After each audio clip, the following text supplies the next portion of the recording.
Well, hello. This video is in response to The World is Flat, pages 534 to 579.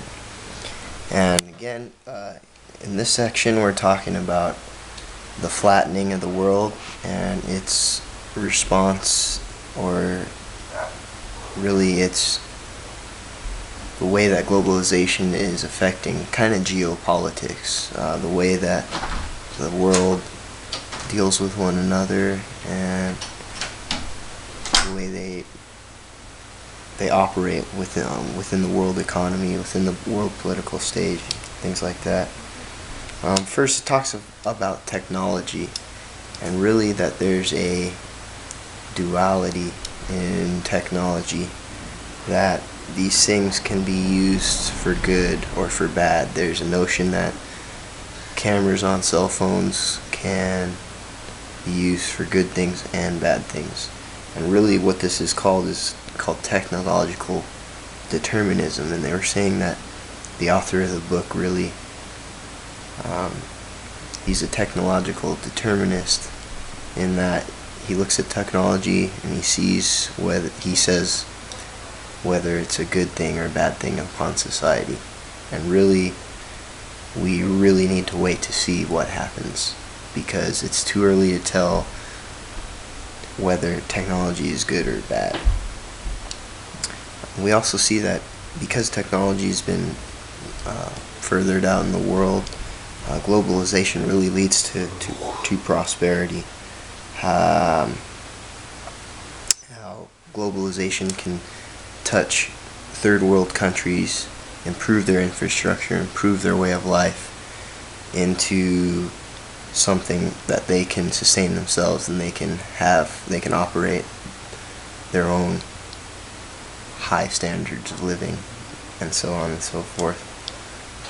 Globalization is something in which gives opportunities for any number of multinational corporations to look at how they can better develop a place. And a great example is the Bill and Melinda Gates Foundation, how they collaborated using the forces that flatten the world. They collaborated with scientists, academics, in a way that they can collaborate and they can figure out a way to approach some of the problems of the world using the most efficient means available to them.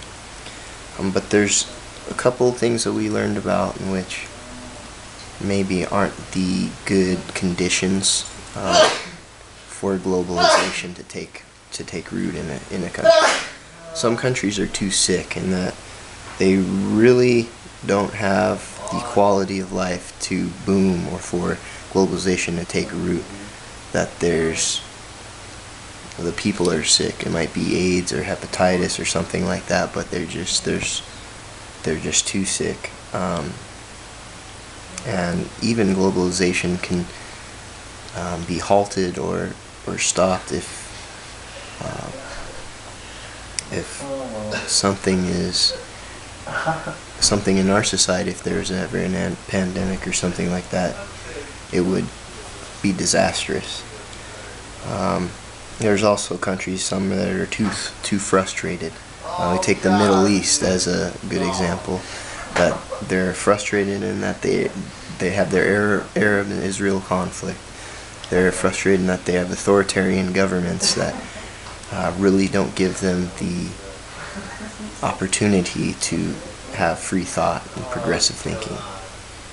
This leads to no trust being circulated, and for globalization to really advance, we need trust, because on a global supply chain, you're going to have people who've never met that need to trust each other to further their business ends. This also can lead to humiliation, in which some countries don't like the way that they've been portrayed towards other countries, and this can lead to violence, as we've seen in Israeli Islamic terrorist networks. And finally, there's the issue of too many Toyotas, that there's some countries that just have no way of sustaining their lifestyles. And really, this is a bad thing because it destroys the environment that the whole world uses.